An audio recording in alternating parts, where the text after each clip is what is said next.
market, PC is the price that customers pay. The producer collects those, but he has to hand 3 squares per unit back to the government, and we know that these two are exactly 3 squares apart. Right? So this is the price the firm takes home, versus here, this is the price the firm takes home. So if you're a firm, would you rather have these PF dollars, or would you rather have these PF dollars? So if you're in favor of left, raise your hand. You guys are tired. Week 11, right? If you're in favor of right, raise your hand. 0 hands. I like it, right? So in a very strong vote of 4 votes to 0 votes, we have decided that if I'm a firm, I'd rather take home more dollars than fewer dollars. If you're a consumer, would you rather have your price rise from P star to PF here, or rather rise from P star to PC here? Well, the answer is clear. You'd rather face this price right here. So in this picture here, consumers are better off, right, because their prices rise by less, and firms are worse off because the price they take home falls by more. Versus in this picture right here, consumers are worse off, and firms are relatively better off, but the consumer price rises a lot here, and the number of dollars that firms take home falls by less. So same demand elasticity, so there's no difference in demand elasticity, but here, firms are less elastic than here. Here, firms are worse off than here. So again, this confirms the yoga theorem, right? The less elastic a firm is in 2 markets with identical demand curves, the worse off the firm is in the sense that it will take a much bigger hit in terms of the number of dollars it takes home after it pays its tax liability than if it had a more elastic supply curve. Now this seems interesting, Max. Okay, this seems like a concept that I should know, and the answer is yes, right? The answer is absolutely yes. So can we formalize this? And there is something that is the most frequent typo, except for the word received, okay? Write it down and memorize it. That's how it's spelled, okay? I go crazy on exams when it's IE. So let's think about this for a second. So the first bullet here is the statement that we had before, in the sense that for a given demand elasticity, the more elastic supply is, the greater the equilibrium price increase from then post-tax is to consumers. So I'm going to turn this around and I'm going to ask the question, who is hurt by this tax more? Right? So we know that taxes move us away from the efficient allocation and we get deadweight loss, but there's an equity question here, right? So who wins more or who loses less? And this is something where the concept of tax incidence on consumers and tax incidence on producers comes in. It's a really cool concept, but it essentially estimates the share of the tax that falls on consumers. So tax incidence takes the total tax bill and figures out what share of the total tax bill is paid by consumers versus producers. How can we figure this out? Turns out you can figure this out right from this picture. Right? So let's go back to this picture for a second and figure out what the total tax bill really is here. So the total tax bill is, well, this is the number of units produced, right? So for each one of these units, you're going to have to pay tau dollars. So it's tau times the number of units produced, and I know that the height of this box right here is exactly equal to tau. So height times width right here gets you the total tax bill. So this box right here, that's the total tax bill. Well, interesting, Max. I like that. I get that, right? So quantity times tax rate gets me total tax bill. But you were talking about tax incidence. And note that tax incidence is spelled E-N-C-E at the end. It's not like an incident you have in a traffic situation. Different thing. Incident. So tax incidence on consumers is a measure that tells me what share of the total tax bill do consumers actually pay. Well, the way we define it is we simply look at, this is the price that consumers paid before, P star. This is the price they pay now. This is the price that producers paid before. This is the price they pay now. So this per unit is the number of pennies or dollars that producers now lose in some sense for what they pass on to the regulator or the government in terms of tax bill. This here is the per unit amount that the individual consumer pays for by paying a higher price. So if you charge $1 tax, the price to consumers won't go up by $1, right? In most settings, it'll go up by less than $1 because you know the height of this box here is $1, the tax is $1, and it rises by less than $1, right? This looks like 75 or 80 cents or something like that. So tax incidence of the consumer is simply the area of this box right here. Now I've used all my colors and I'm out of colors, but this here, right, is the share of tax paid by consumers. And then this down here is the share of tax paid by producers. And I want to make it clear here, I use the word paid in the air quotes, right, for a reason. It doesn't matter who actually physically collects the dollar and passes it on to the government. You could do this with consumers or producers. Here we have producers. But what tax incidence tells you is, here, price rises a lot, right? So most of the change in price from the tax is taken by consumers in the form of a higher price, versus producers see a much lower drop in the price they take home. So the tax incidence to consumers here is really high. Versus if I look at my picture to the right here, right, the share of the, oh man, what is this now? Yeah, whatever, we can figure it out, right? So this box right here, that's the consumer share. And this huge box down here, that's the producer share. Right, so the way to calculate tax incidence is usually stated in percentage terms, meaning what share of the tax is paid by consumers, right? So if you want to get a mathematical function for tax incidence, you could write it as tax incidence to consumers is equal to PC minus P star over tau, and tax incidence to producers is P star minus PF over tau. Right? You just look at the change in price and you divide it by the amount of the tax, and that tells you the share of the specific tax that's borne by either consumers or producers. It's pretty cool, right? Because it gets at this notion of who actually suffers more from the tax, and it gets a little bit at these equity concerns as to who wins versus who loses from a certain type of policy.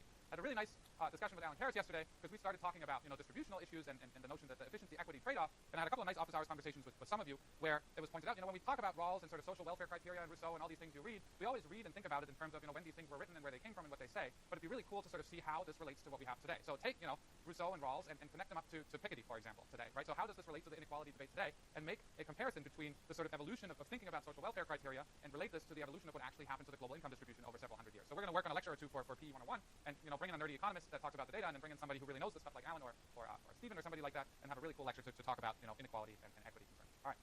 So what I want you to do, right? I'm going to leave this slide intentionally blank. So I'm creating better and better incentives for you to do stuff at home, right? So in the previous picture, what I did is I gave you a demand curve that intersected at two different supply curves at the same point. What I want you to do is I want you to do the exact same thing, but now have an identical supply curve in both markets, and in one market have a really elastic demand curve intersected at one price and quantity, and in the picture on the right have a really inelastic demand curve intersect at the same price and quantity. So have the elasticity be different just on the other side of the market. So hold supply fixed, two different demand curves, and then do the same thing. Charge a specific tax, see what happens to price and quantity, see if you can figure out what happens to price incidence. Tax incidence. What you will learn is that the same thing holds again. For a given supply elasticity, if demand's more flexible, right, more elastic, more of the tax will be passed on to producers because the more elastic side of the market suffers less, versus for the less elastic demand, more of the tax price increase is going to be passed on to consumers. So I hope that is clear, and the labels here should of course be, what are we going to do? How about inelastic demand here, and elastic demand here? Try it, all right? You'll have no fun at all, but you'll learn something. Okay.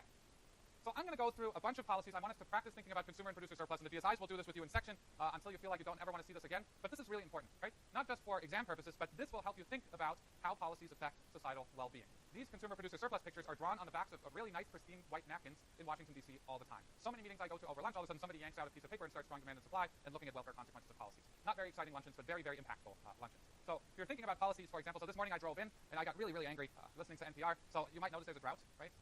We're missing water. So yesterday, Jerry Brown, who I met the guy a couple of times. He's definitely one of the smartest people I've ever met, who can sort of cut through months of science and just sort of reduce it to what took me 3 years to realize after thinking about it for 5 minutes. So the guy's really, really bright. But what are we doing to fight drought? Anybody listen to NPR this morning, read the newspaper? Hard. That's right. So what sector are we going to focus on? Residential sector. How much of water is consumed by the residential sector in California? 20%. So 25% of 20% gets you 5%. How are we going to fight this? We're going to throw lots of money in rebates and draconian restrictions on the residential sector. What are we going to do with ag? So far, not much. Sorry? Yep, so there's some reports that will be fine. So I'm all for it, right? Agriculture is a very important sector for the rural economy in California, but overall it contributes about 2% to California state GDP. What have we started growing like crazy over the past 10 years? Who here likes almond milk? Oh, it's so good, right? Oh, Josh, you're an almond milk? I didn't know that. Okay, you like almond milk? I hate this stuff, right? It's even worse than hemp milk. How many gallons of water for one almond? 1.1, so 10 to the little much. So think about one almond, 1.1 gallons of water. It's a lot. The worst is still beef, right? That we're talking about hundreds and hundreds of gallons of water. But almonds are a very water-intensive perennial crop. So we're currently growing the world's almonds, very high-quality crop, more than 75% of the U.S. supply, way more than half of the world's supply of almonds in a state that has no water. So there's some interesting stuff to be done here. The economist thinking here would be, and I'm not saying I'm for or against either of the thing, but the notion of ignoring the word price in this entire discussion fascinates me, right? We're going to help people replace their toilets with rebates, but we're not going to change prices for water. I don't get that, but that's a different story, and I'm working on a little op-ed about that. That will make me very, very popular. All right. So let's talk about something else. Sorry I went off on a rant, but the drought had me thinking about this, and we will visit that actually when we talk about standards, when we talk about externalities and what that does. So price ceilings. You know price ceilings. Actually, you love price ceilings, right? And actually, in your case, I think this is an important thing because otherwise nobody could afford to live in Berkeley and be a student at the same time. What do you mean, Max? We can't afford to live in Berkeley and be a student at the same time, but we do it anyway. It's called intertemporal substitution of income or income smoothing, or very, very kind family that sends you money. It's what my parents did too. So think of supply and demand for some commodity. If the market is perfectly competitive, this would be the equilibrium quantity, and this would be the equilibrium price. Now, the mayor of a town looks at the equilibrium price for one-bedroom apartments. Let's assume that all apartments are absolutely identical, undifferentiated. Of course, apartments aren't identical, bless you, but they are. Let's just assume they all look the same. And the mayor of Berkeley looks at this and says, this is outrage. P-star is way, way too high. We will limit P-star to a price that is lower than P-star. Of course, the Berkeley mayor would never do that because the Berkeley mayor can't do that, but the Berkeley City Council could.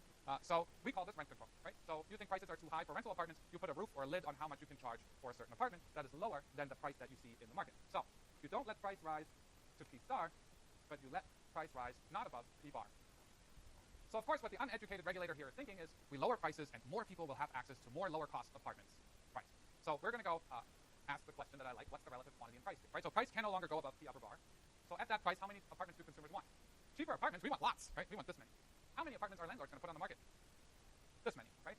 What are they going to do with the other apartments? They're going to rent them on the black market, or they're going to use them themselves, right? That's usually what happens. But so what happens under this price ceiling is that the quantity of apartments can actually, and in many settings, go down, right? So now the equilibrium quantity and price is P upper bar and Q double star. So the pizza slices I'm going to need here are the following. I'm going to need A, B, C, D, and E. Again, how do you know this, Max? I've drawn this picture 700 times. If you slice this up into as many parts as you want, or label the whole thing, turn it into like a Scrabble board, go ahead. Just make sure in the end you add the right one. So let's start with Q star. This one's easy, right? That's a perfectly competitive outcome. We know it's the difference between demand, price over the range of consumption, so it's A plus B. Producer surplus under P star Q star is difference between price and supply over the range of production, so it's B, E, and C. So total welfare is going to be A plus B plus C plus D plus E. Okay, now let's go to Q double star. Q double star now is a lower quantity. Price is lower. So consumer surplus is going to be the difference between demand, the new low price, over the range of consumption, so it's going to be A plus B. Producer surplus is going to be the area between price and supply over the range of production. It's going to be just C. So welfare is A, B, and C. So what does society lose? We had A, B, C, D, and E. Now we only have A, B, and C. So society loses C and E.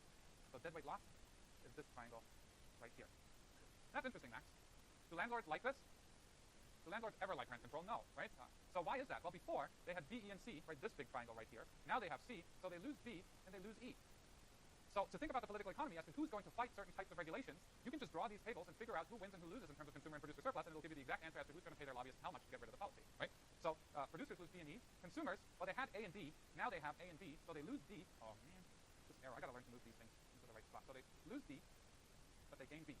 So do they win overall? In this picture, it looks like B is much bigger than D, so there's a net gain in consumer surplus here. But it really depends on the shape of the demand and supply curve as to what the magnitude of these pizza slices are. So price ceilings tell me something pretty cool in the sense that I'm producing less than the perfectly competitive output level, which is what we started this whole thing with, and there's deadweight loss of D and E. But the nice thing we can do in addition is we can tell who wins and who loses. Producers, landlords lose big time, consumers win. So rent control is enjoyed by consumers or renters and not so much enjoyed by owners of apartments. This is not news to you, but now you have a nice graph to go with that intuition. All right, another one. Price floor. Ooh, what's a price floor, Max? That's the opposite of a price ceiling, sort of like in a house. So a price floor is the following. Again, think of a nice competitive market, supply, demand. Do not forget to label your axes. So if we leave these firms alone, they will produce Q star and P star, and that's that. Now some very sorry producer comes to the regulator and says, I'm so sad. P star, I just can't feed my family off that. He says, wearing a Brioni suit. Dear regulator, could you please help us raise the prices for our commodity, corn? Well, sure. I need to make sure you can buy a second Brioni suit. No, I'm joking. But I'm really just kidding. There are reasons for price floors in some settings. But the point here is, what the regulation does is it creates a price. Now, price is not going to be allowed to fall below P bar. Right? So before we limited how high price could go, now we're limiting how low price can go. So what happens now? Producers like it, right? Because they're at this price are willing to produce a whole lot. But how much are consumers going to buy? Not that much because it's expensive. Their marginal willingness to pay is somewhere up here. So the actual quantity transacted in this market is going to be Q double star right here. So the pizza slices I'm going to use now are A, B, C, D, and E. I'm going to do the perfectly competitive one pretty quickly because we can do that in our sleep now, right? So for Q star, P star is going to be A, B, C. Producer surplus is going to be D and E. Welfare is A, B, C, D, and E. It gets a little bit trickier, but not that much trickier to see what happens at Q double star. At Q double star, now the relevant quantity is the red line, Q double star right here, and the relevant price is going to be P upper bar because price is not allowed to fall below that level. So consumer surplus is going to be the area above price or between price and demand over the range of consumption. So consumer surplus is going to be A. Producer surplus is going to be the area between price and supply over the range of production, Q double star, so it's going to be B plus P. So total welfare is A, B, and D. Total welfare, we lose C and E, right? Because we used to have A, B, C, D, and E. Now we have A, B, and D. We lose C and E. So deadweight loss, again, is this triangle right here. But now let's look at who wins and who loses, right? Consumers used to have A, B, and C. Now they have A, so they lose B and C. So do consumers like this? No, they use a huge amount of welfare. So consumer advocacy groups usually fight price floors. Producer surplus, producers used to have D and E and producer surplus. Now they have B and D, so they lose E, this little triangle right here, but they gain B. So producers like this. Consumers don't like it. And society doesn't like it either. Okay? Pretty easy. You're feeling bored. I see people sort of leaning their head back in these horribly uncomfortable chairs. You're bored. So let's kick it up a notch. You ready? No, Max, don't kick it up a notch. We're going to kick it up 2 notches, all right? Let's think about international trade. International trade is fascinating. I really like international trade, and a lot of what we've learned in economics in general about how individuals relate with each other simply came from trade theory. So trade theory is a really old branch of economic theory, and there's a bunch